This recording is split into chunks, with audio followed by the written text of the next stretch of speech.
We're going to go over some of the basics in Aristotle's ethics concerning the golden mean and virtue. So the first thing that we have to start out with is what we should always start out with concerning any area of study, and that is what a human being is.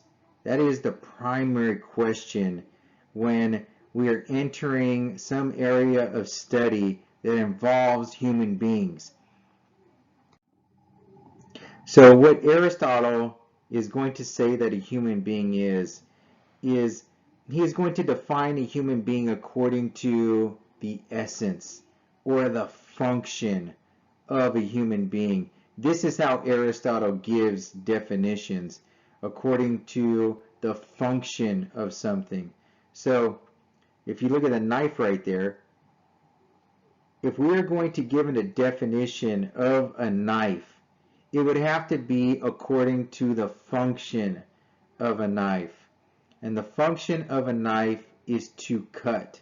So that would be an essential element if we were going to give a definition of a knife. Now, what about a car? Look at the car on the right. If we're going to define that thing, we would have to do it according to the function. We wouldn't want to define something according to an accidental characteristic, like the color. Look at the color of that car. You wouldn't define a car based on that color of that car. Why? Because there's other cars that don't have that color. That would be defining something by the accidents. We want to give definitions and we want to define things by their essential characteristics. In other words, those characteristics that all the things that we're trying to define have in common. Okay, that's how we want to define things, according to essential characteristics. That's why Aristotle looks for the function of something. He looks for the common function of the thing that he's defining. So concerning a car, the function, we might say, is transportation, like a vehicle for transportation, something like that.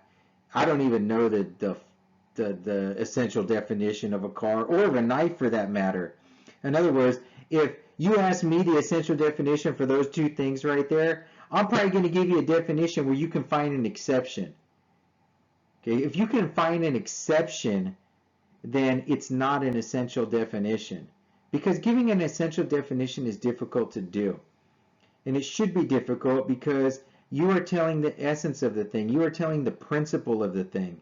So the essential definition, it tells what the thing is. And that is something that you need to know if you're going to be studying that thing. So if I was going to be studying cars, it would help to know what the thing is.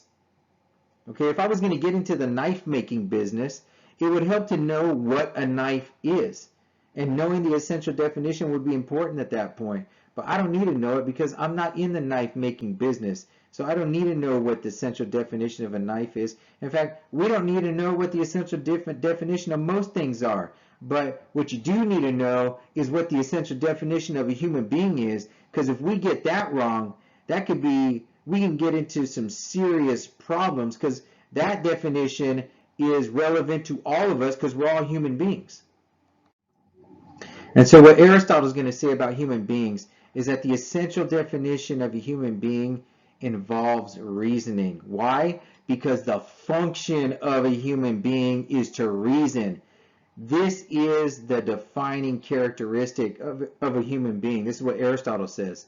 In other words, what separates human beings from all other animals, because human beings are an animal, is that human beings reason. They reason. Now, when Aristotle says reason, he means something very specific. In other words, he has an idea of what it means to reason, what it means to think. So if at this point you're thinking that, you know what, my cat kind of thinks, or my dog kind of thinks, when Aristotle says reason, he's saying something that human beings do that a cat doesn't do, that a dog doesn't do.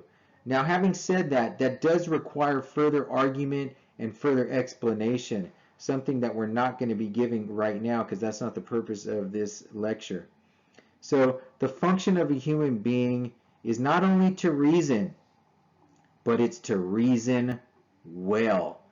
This is what a human being, this first of all, the essential definition of a human being is a rational animal. Rationality is reasoning. And so we don't just want to use that defining characteristic poorly. The true function of a human being is to use that defining characteristic well. Just like a knife. If you have a knife, the function of it is to cut, but not cut poorly. You say there's good knives and bad knives. What's a good knife? A good knife is a knife that cuts good. It performs its function well. It's the same with the human being. A human being, a good human being, is one that performs their function well. So we see this relates to virtue and vice. Because, first of all, virtue is just a good habit and a vice is a bad habit. So what Aristotle is saying is that if we function well and we use our reasoning well, in other words, we use right reason, we will form good habits and we will be functioning well. So in other words, somebody who is virtuous, somebody who forms good habits is reasoning well. They are using their defining characteristic well. Someone who is doing bad habits, someone who has a lot of bad habits, they are not using their reasoning well. They are not using right reason. Their reasoning it's lacking. They're not using it to the best of their ability. Now, I use the picture of smoking here. I'm not saying everybody who smokes is like they're horrible at reasoning or something like this. I'm just giving you an example of a bad habit. Okay? And with that picture on the left with the person running, let's say that they run every day and we know running's good for you. And so that person has a good habit. So that is an example of using their reasoning well in this instance. They formed a good habit. And somebody with a bad habit is where the reasoning is not being used as high as it could be, as high as it should be used. So, cardinal virtues. There are 4 cardinal virtues. Now, the cardinal virtues, remember, virtue is just a good habit, but there's 4 main virtues. The first one is prudence, or practical wisdom, and then we have temperance, and then courage, and then justice. These are the main virtues because they are the basis for all the other virtues. There are many virtues.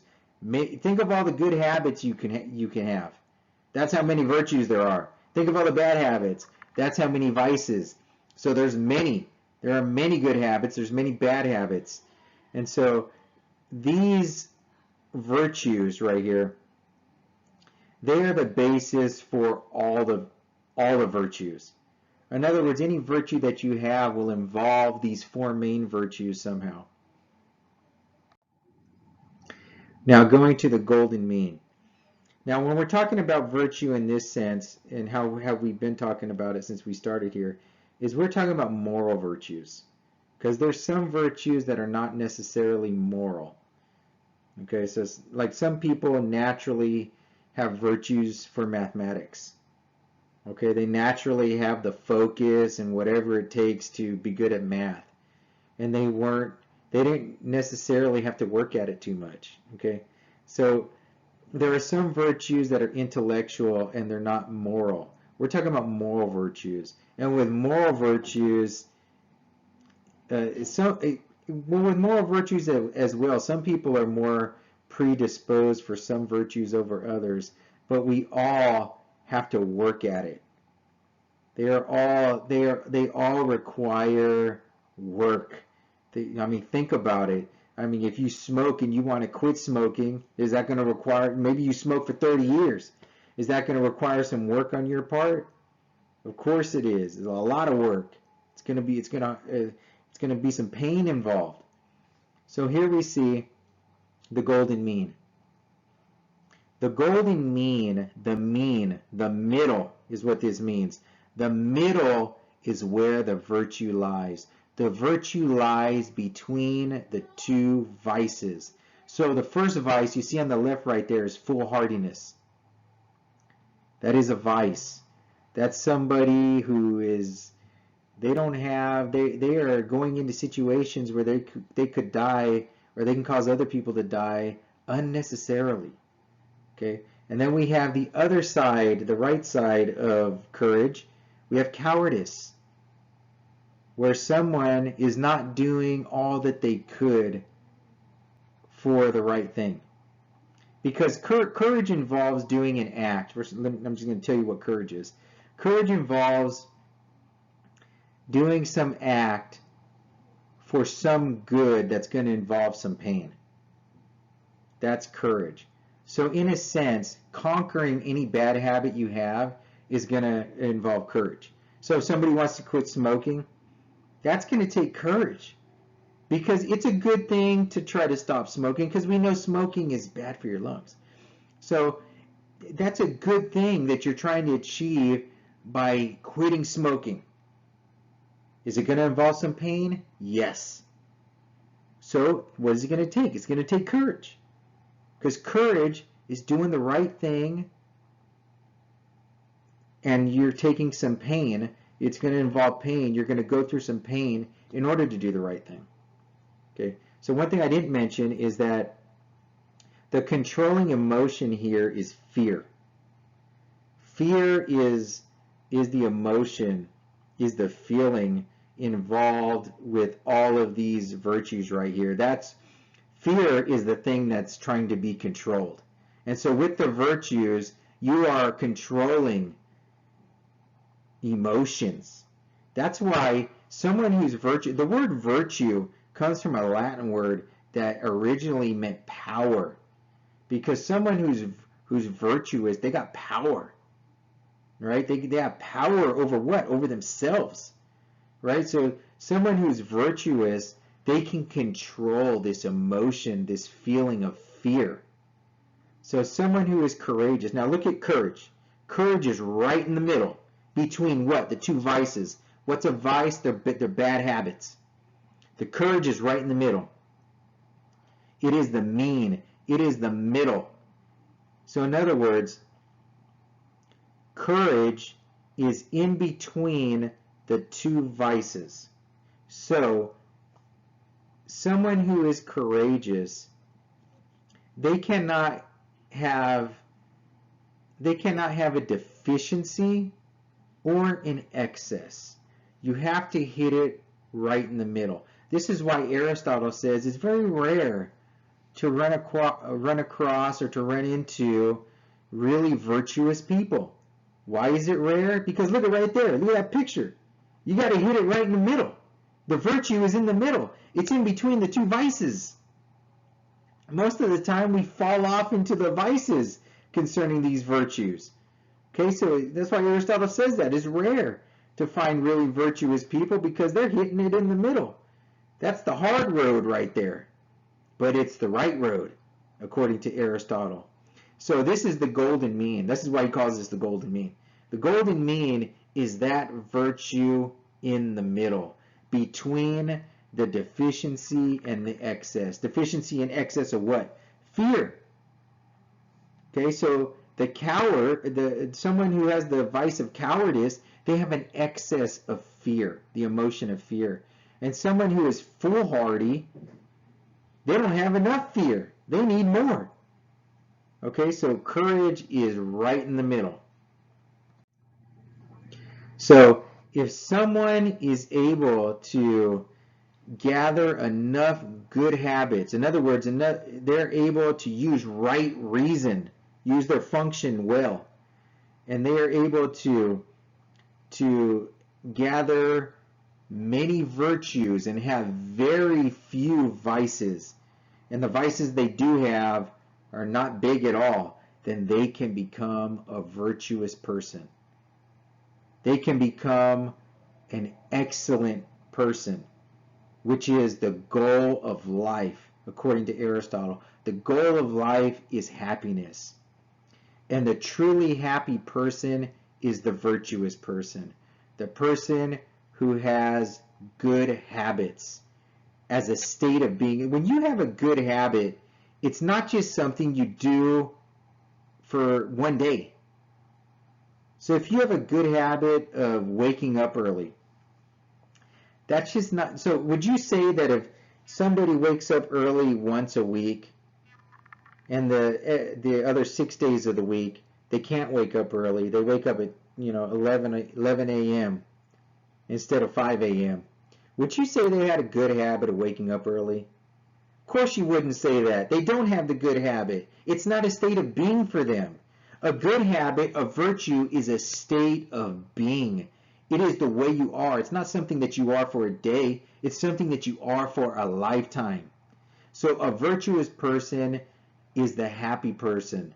Okay, they are striving towards and closer towards that goal, that end for the human being's life, which is happiness. That goal of the human being's life, which is happiness.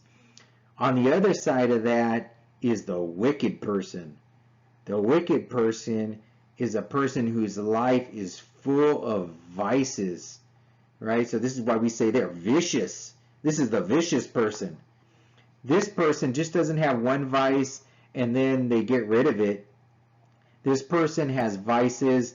This is why they're called wicked. This is why Aristotle calls them wicked. Because the bad habits that this wicked person has, it's ingrained in them. They have so many bad habits, it is part of it is the state of their being. This is how they operate. They wake up doing it, they go to bed doing it. Or they wake up thinking about it, they go to bed thinking about it. This is why Aristotle says that someone who is vicious, someone who has vices, we all have vices, but some more than others. And if you have so many vices that it becomes your state of being to be a vicious person, Aristotle says that's the wicked person right there. Right? Like that picture right there. If this person does this for a living, they go and rob people and kill people, and this is what they do for a living, and in fact, it doesn't even faze them anymore. They go and rob a house, they burglarize a house, they go and they kill somebody. They don't even feel bad about it anymore because they covered up all of their remorse and their guilt. They've covered it up so much they don't even feel bad anymore. The vices are now a state of their being. They have so many of them. It is just their state. It is how they operate.